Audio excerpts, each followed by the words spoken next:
منافقین جو تھے حضور اقدس صلی اللہ علیہ وسلم کے زمانے میں، یعنی اوپر سے وہ مسلمان تھے، اندر سے کافر تھے، دل سے کافر تھے، دل سے کافر تھے، لیکن اوپر سے اپنے آپ کو مسلمان ظاہر کرتے تھے۔ تو یہ منافقین کی سب سے بڑی بیماری کیا تھی؟ منافقین کی سب سے خطرناک بیماری کیا تھی؟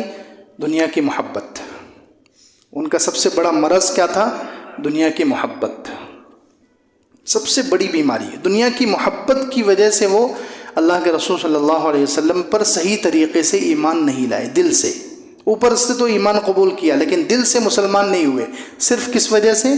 کہ دنیا کی محبت تھی، کہ وہ سوچتے تھے کہ اگر مسلمان ہو جائیں گے تو پھر فاقے آئیں گے، پھر مصیبتیں برداشت کرنی پڑے گی، دنیا ہاتھ سے چلی جائے گی، دنیا کے کھانے پینے، مال دولت، اسباب سب چلے جائیں گے، اور ظاہر سی بات ہے مسلمانوں کو کچھ نہ کچھ مشقت میں ہی رہنا پڑتا ہے۔ جو بھی مسلمان ہے اس کو حالات سے واسطہ پڑتا ہے، وہ سکون کی زندگی نہیں پاتا، ہمیشہ جو ہے کچھ نہ کچھ ٹینشن میں، کچھ نہ کچھ مصیبت میں رہتا ہے۔ یہ آزمائش ہے اللہ تعالیٰ کی طرف سے۔ تو اس لیے یہ منافقین کی سب سے بڑی بیماری تھی دنیا کی محبت، کہ وہ دنیا کے لیے کہ کہیں ہمارے عہدے چھن نہ جائیں، کہیں ہمارے مال چھن نہ جائیں، اور دوسری بات ان کو یہ بھی امید لگی رہتی تھی، ان کو ہمیشہ، کیونکہ دل سے مومن نہیں ہے، وہ اللہ پر ایمان نہیں ہے، اللہ کے رسول صلی اللہ علیہ وسلم کو نہیں مانتے ہیں وہ، اس لیے ان کے دل میں کیا بات بیٹھی ہوئی تھی؟ غلط بات بیٹھی ہوئی۔ تو ان کے دل میں یہ تھا کہ کچھ دنوں کے بعد کوئی نہ کوئی بڑا لشکر آئے گا، رومیوں کا، ایرانیوں کا، کافروں کا، اور نعوذ باللہ وہ حضور صلی اللہ علیہ وسلم کو بھی اور سب مسلمانوں کو ختم کر دے گا۔ تو اگر کوئی کافروں کا بڑا لشکر آ گیا، اس نے حملہ کر دیا، تو ہم تو کہہ دیں گے کہ ہم تو مسلمان ہی نہیں ہیں، ہم تو منافق تھے، اوپر سے مسلمان تھے، اندر سے ہم کافر ہی ہیں، تو ہم ان کے ساتھ مل جائیں گے اور مسلمان ختم ہو جائیں گے۔ یہ سب سے دنیا کی محبت ان کی سب سے خطرناک بیماری تھی، اور یہ دنیا کی محبت بہت بڑی اور اتنی ڈینجر بیماری ہے، اللہ حفاظت فرمائے، آمین۔ کہ یہ منافق حضور صلی اللہ علیہ وسلم کے پیچھے نماز پڑھ کے بھی کتنے سال؟ کئی سال، 10 سال، 8 سال، 9 سال، اتنے سال انہوں نے حضور صلی اللہ علیہ وسلم کے پیچھے نماز پڑھی۔ حضور ان کے امام ہوتے تھے۔ ان کے امام کون ہیں؟ حضور اقدس صلی اللہ علیہ وسلم، دو جہاں کے سردار، سارے نبیوں کے ان کے امام ہیں، ان کے پیچھے نماز پڑھ کر بھی ان کو حقیقی ایمان نصیب نہیں ہوا۔ ہم لوگ تو ترستے ہیں نا کہ حضور صلی اللہ علیہ وسلم کے پیچھے کاش ہم کو ایک نماز مل جائے، چاہے خواب میں ہی ہو، ہے نا؟ ہماری تو خواہش، ہر مسلمان کی خواہش ہے کہ حضور اقدس صلی اللہ علیہ وسلم کے پیچھے ایک نماز مل جائے، چاہے خواب میں ہو۔ لیکن ان لوگوں کو تو کئی سال تک یہ موقع ملا کہ حضور اقدس صلی اللہ علیہ وسلم کے پیچھے نماز پڑھی، ان کے امام حضور تھے، لیکن پھر بھی ان کو دل سے ایمان نصیب نہیں ہوا۔ ایک سجدہ اللہ والا، صحیح سجدہ جو اللہ کے پاس قبول ہو جائے، وہ سجدہ ان کو نصیب نہیں ہو سکا۔ یہ دنیا کی محبت کی وجہ سے۔ اندازہ لگائیں دنیا کی محبت کتنی خطرناک چیز ہے، کہ آدمی کو حضور صلی اللہ علیہ وسلم کے پیچھے نماز پڑھ کر بھی آدمی ایمان سے محروم رہ جاتا ہے۔ دنیا کی محبت، تو ان کو دنیا کی محبت تھی، سب سے زیادہ خطرناک بیماری ان کے اندر دنیا کی محبت۔ دنیا کی محبت کی وجہ سے وہ کیا کرتے تھے؟ جب بھی اللہ کے رسول صلی اللہ علیہ وسلم اعلان کرتے تھے کہ فلاں جگہ جہاد میں جانا ہے، تو یہ ہمیشہ کنڈیشن دیکھتے تھے۔ کیا کرتے تھے؟ اب منافق ہے نا وہ، کہ دنیا کی محبت ان کی سب سے بڑی بیماری ہے، تو وہ جب اللہ کے رسول صلی اللہ علیہ وسلم کہتے تھے کہ فلاں قبیلے والوں سے، فلاں علاقے والوں سے لڑنا ہے، تو فوراً وہ کنڈیشن دیکھتے تھے، حالات دیکھتے تھے کہ لمبا سفر تو نہیں ہے، لڑائی آسان ہوگی یا نہیں ہوگی۔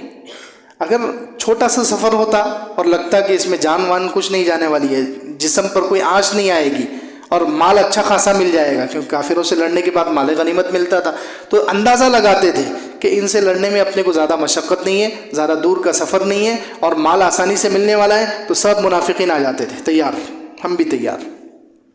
لیکن جیسے یہ غزوہ تبوک کا اعلان ہوا، غزوہ تبوک بہت دور، 1000 کلومیٹر دور جانا ہے، اور وہ بھی سواریاں کم ہیں، ایک اونٹ پر 10 آدمی، ایک اونٹ پر کتنے آدمی؟ 10 آدمی باری باری سوار ہوں گے۔ اب ظاہر سی بات ہے، ایک آدمی مثال کے طور پر 1 کلومیٹر تک بیٹھ گیا اونٹ پر، اب وہ 1 کلومیٹر کے بعد اترے گا تو باقی 9 بیٹھیں گے 1 کلومیٹر، یعنی 9 کلومیٹر پیدل چلنا ہے، 1 کلومیٹر سوار ہونا ہے، تو کتنا مشقت والا سفر ہے۔ تو جب معلوم ہوا کہ غزوہ تبوک کے لیے جانا ہے، اس میں اتنی مشقت ہے، اتنا لمبا سفر، اور آدھے سے زیادہ اکثر سفر پیدل طے کرنا ہے، اور لڑنا بھی کس سے ہے؟ جیتنے کی کوئی امید نہیں ہے کافروں کو۔ صحابہ کو تو امید تھی، صحابہ کو تو امید تھی، یقین تھا اللہ کی ذات پر کہ اللہ کی مدد ہمارے ساتھ ہے، اللہ کے رسول صلی اللہ علیہ وسلم ہمارے ساتھ ہے، ہم جیتیں گے. لیکن منافقین تھے نا، ان کے دل میں تو دنیا کی محبت، ان کو ڈر تھا کہ رومی ہے سامنے، جو باقاعدہ ان کے پاس فوج ہے، منظم ٹریننگ والی اچھی فوج، اور لاکھوں میں ہے. صحابہ کرام 30,000 تھے. صحابہ کرام کتنے ہیں؟ 30,000 غزوہ تبوک میں، اور وہ رومیوں کا لشکر لاکھوں میں ہے، اور باقاعدہ وہ لڑنے کی ٹریننگ لیا ہوا ہے، ان کو جانتا ہے، لڑنے کا فن پورا وہ آتا ہے ان کو. اس لیے یہ ڈر رہے ہیں کہ اگر اس میں ایک تو مشقت ہے اور ملنے والا کچھ نہیں ہے. ان کے حساب سے منافقین سمجھ رہے ہیں ملنے والا کچھ نہیں ہے، الٹا ہاریں گے اور بھاگ کر آ جائیں گے، نعوذ باللہ، یہ سوچ رہے ہیں. اس لیے جیسے ہی اللہ کے رسول صلی اللہ علیہ وسلم نے اعلان کیا اس لڑائی کا، تو منافقین فوراً آ گئے، بہانہ کر رہے، کوئی یہ بہانہ کر رہا ہے، کوئی گھر کا بہانہ کر رہا ہے، کوئی کمائی کا بہانہ کر رہا ہے، کوئی بیوی کا، کوئی بچوں کا، کوئی بیماری کا. اللہ تعالیٰ یہ ارشاد فرمانے لو کان عرضا قریبا، اگر سفر آسان ہوتا جس میں سامان ملنا آسان ہوتا، یعنی نزدیک جانا ہے اور آسانی سے کافروں کا مال ہاتھ میں آنے والا ہے، اگر سفر آسان ہوتا، قریب کا ہوتا، وسفرا قاصدا، درمیانی سفر ہوتا، لاتبعوک، تو یہ منافق آپ کے ساتھ آ جاتے، آپ کی اتباع کرتے. ولکن بعدت علیہم الشقہ، لیکن ان پر تو مشقت والا لمبا سفر ان پر مشکل ہو گیا. اپنے غزوہ تبوک کا اعلان کر دیا تو لمبا سفر ان کے لیے ہارڈ ہو گیا. ولیکن بعدت علیہم الشقہ، دور کی مشقت ان پر بھاری پڑ گئی. وسیحلفون باللہ لو استطعنا لخرجنا معکم، اب جب حضور صلی اللہ علیہ وسلم وہاں سے واپس آئے تو سب بھی آ کر قسمیں کھا رہے ہیں. عن قریب وہ آپ کے پاس آ کر قسمیں کھائیں گے اللہ کا نام لے کر، لو استطعنا لخرجنا معکم، اگر ہمارے اندر طاقت ہوتی تو ہم تمہارے ساتھ ضرور نکلتے.